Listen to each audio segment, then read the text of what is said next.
AA22 and A6 অর্থাৎ আল্লু অর্জুনের 22তম cinema এবং অ্যাটলির 6 নম্বর সিনেমা এমন কিছু হতে চলেছে। তোমরা এতদিন এদের কাজ দেখে যে সিটি হাততালি মেরেছো, এতদিন ধরে যে নানা রকম এনজয়মেন্ট পেয়েছো এদের সিনেমা দেখে, এইবার এমন কিছু হতে চলেছে যা কল্পনার বাইরে, এমন কিছু যা ভাবনা চিন্তার বাইরে।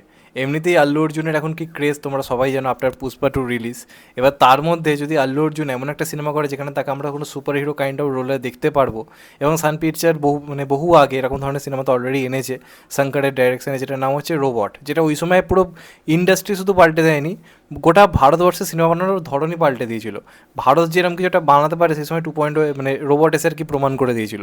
তো এইবার সেই শঙ্করেরই অ্যাসিস্ট্যান্ট ছিল এই সময় যে সেই অ্যাডলি, এখন নিজেকে অন্য পর্যায়ে নিয়ে গেছে।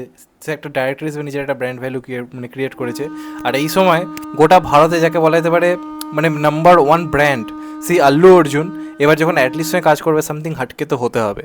যেটা আনুমানিক এই সিনেমার বাজেট উঠে আসছিল প্রায় 600 থেকে 650 কোটি, যে বাজেটটা সলমান খানের সঙ্গে তারা সিনেমা করতে রাজি হয়নি, কারণ তার মনে হয়েছিল এই বাজেট হয়তো ওঠাতে পারবে না সে, এবং সলমান খানের সিকান্দার যেভাবে মার খেয়েছে তারপর তারা এই প্রজেক্ট তার সঙ্গে করতে রাজি হয়নি। শেষ পর্যন্ত অ্যাটলিস্ট শেষ পর্যন্ত আল্লু অর্জুনের সঙ্গে এই কাজটা করতে রাজি হয়। এবং এখানে আজকে সেটারই একটা অ্যানাউন্সমেন্ট ভিডিও এসেছে আল্লু অর্জুনের জন্মদিন উপলক্ষে। প্রথমেই তো আমার তরফ থেকে আল্লু অর্জুনকে জন্মদিনের অনেক শুভেচ্ছা ও ভালোবাসা। এমনিতেই নর্থ ইন্ডিয়াতে এখন আল্লু অর্জুনের ফ্যান বেস অন্য লেভেলে পৌঁছে গেছে, পাগল করা ম্যাডনেস তৈরি করেছে। সেখানে দাঁড়িয়ে আজকের এই অ্যানাউন্সমেন্টে জাস্ট ব্লাস্ট, কারণ এমন কিছু দেখলাম বা এমন কিছু হতে চলেছে যে আভাসটা দিল। দেখো এখানে কিন্তু সেভাবে কিছু লুক রিভেল করা হয়নি, একটা অফিসিয়াল পোস্টার যে এসছে তা কিন্তু না, কিন্তু এটা বুঝিয়ে দিয়েছে যে এরা কী ভেবেছে, অ্যাডলি কী ভেবেছে এবং আল্লু অর্জুন কোন প্রজেক্টের অংশ হতে চলেছে। বিরাট বড় কিছু হতে চলেছে, কারণ এখানে বোঝা যাচ্ছে এরা একটা জিনিস আর কি দেখানো হচ্ছে যে অ্যাডলির সঙ্গে মিটিং হয়েছিল, এবং সেই মিটিং হওয়ার পর আর কি ইউএসের যে ভিএফএক্স কাজ বা মেকআপের যারা কাজ করে তাদের ওখানে ওরা ভিজিট করেছিল, এবং সেখানে যে ধরনের মাস্ক আমরা দেখতে পাচ্ছি বিভিন্ন রকমের নানা ধরনের, এখানে আবাতারের একটা রেফারেন্স দেওয়া হচ্ছে, বোঝানো হচ্ছে যে এই কাইন্ড অফ একটা মুভি কিন্তু হতে চলেছে, যেটা ইন্ডিয়ান সিনেমার ইতিহাসে আজ অবধি হয়নি। বিরাট বড় কিছু কিন্তু ভেবেছে। আমরা যে ধরনের এখানে চারপাশে অবয়ব দেখতে পাচ্ছি নানা রকম, এবং তার সঙ্গে সঙ্গে এইখানে মূলত যে ধরনের জিনিসপত্র দেখানো হচ্ছে, বোঝাই যাচ্ছে যে এমন কিছু যা কখনো ইন্ডিয়ান অডিয়েন্স কল্পনা করেনি বা দেখেনি। বিরাট বড় কিছু তারা প্ল্যানিং করছে, এটা একদম ড্যাম শিওর। এবং যে ধরনের জিনিস দেখানো হচ্ছে এখানে আমরা দেখতে পাচ্ছি লুক সেট কোথাও গিয়ে করা হচ্ছে আর কি আল্লু অর্জুনের, সেটার একটা ঝলক আমরা কোথাও গিয়ে দেখতে পাচ্ছি। এবং তার সঙ্গে সঙ্গে এখানে আমরা আল্লু অর্জুনের অ্যাগ্রেশন দেখতে পাচ্ছি চোখ মুখে। ভাই এই সিনটা দেখে তো সিটি মারতে ইচ্ছে করছে। তো বিরাট ভয়ঙ্কর কিছু হতে চলেছে, আলাদা লেভেলের কিছু হতে চলেছে। এখানে অ্যাডিলিও রীতিমতো আর কি হুঙ্কার দিচ্ছে যে আমি কী নিয়ে আসছি। তো সিরিয়াসলি ভাই এটা কিছু একটা হবে, সেরকমভাবে কিছু লুক দেখিয়েছে বা কিছুই দেখেনি, কিন্তু তার সত্ত্বেও একটা আলাদা লেভেলের কিন্তু ম্যাডনেস কাজ করছে, এবং বোঝা যাচ্ছে যে, এবং বারবার কিন্তু এরা আবার তাদের একটা রেফারেন্স কিন্তু দিচ্ছে, তোমরা দেখলে বুঝতে পারবে প্রত্যেকটা মোমেন্টে নানা সময়।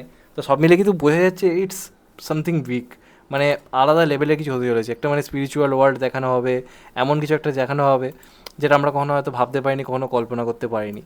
একটা সিনেমাটিক ইউনিভার্স, এই ফ্রেমটা থেকে বোঝা যাচ্ছে যে ভাই কিছু একটা হবে, অন্য লেভেলের কাজ করেছে, অন্য লেভেলের জায়গা থেকে কাজকর্ম হচ্ছে। ইউএসের সব থেকে বড়ো মেকআপ আর্টিস্টের কাজে তারা গেছে, সেখানে তারা পর্যন্ত বলছে যে এমন কিছু যে ইন্ডিয়ান সিনেমার ইতিহাসে কখনো ভাবা হবে আমরা কখনো কল্পনা করতে পারিনি। তো অ্যাটলিস্ট তার জীবনের হয়তো সব থেকে ভয়ঙ্কর সিনেমা বানাতে চলেছে, এবং তার সঙ্গে আল্লু অর্জুনকে নিয়েছে, এবং এর থেকে ভয়ঙ্কর আর কিছু হতে পারে না।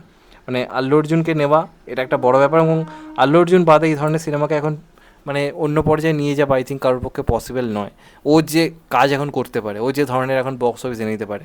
পুষ্পাটা তুমি ভুলে যাচ্ছ যে হিন্দিতে 800 কোটি কালেকশন করে বেরিয়ে গেছে, যা কল্পনার বাইরে। তো সেক্ষেত্রে এই প্রজেক্টটা কিন্তু ভয়ঙ্কর কিছু হতে চলেছে, এবং আই থিঙ্ক এটা একটা সুপার হিরো মুভি হতে চলেছে, বা আবাতারের মতো একটা ওই রকম কিছু হয়তো হতে চলেছে ইন্ডিয়ান সিনেমার ইতিহাসে প্রথমবার। সেখানে যদি আমরা আল্লু অর্জুনকে এইভাবে পাই, এর থেকে বড় আর কী হতে পারে। তো দেখা যাক লাস্ট অব্দি কেমন হয়।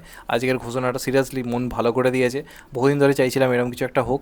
আর একটা জিনিস আমি জানতে চাই যে এটার মিউজিক ডিরেক্টর হিসেবে কাজ করেছে কে, কারণ এখানে তো ব্যাকগ্রাউন্ড মিউজিকটা বেশ ভালোই বাজছিল, যেরকম যা শুনলাম, শুনতে খুব ভালো লাগছিলো যেরকম ধরনের এখানে ব্যাকগ্রাউন্ড মিউজিক বাজছে। যদিও এখানে রেফারেন্স দেওয়া হয়নি যে কে করেছে।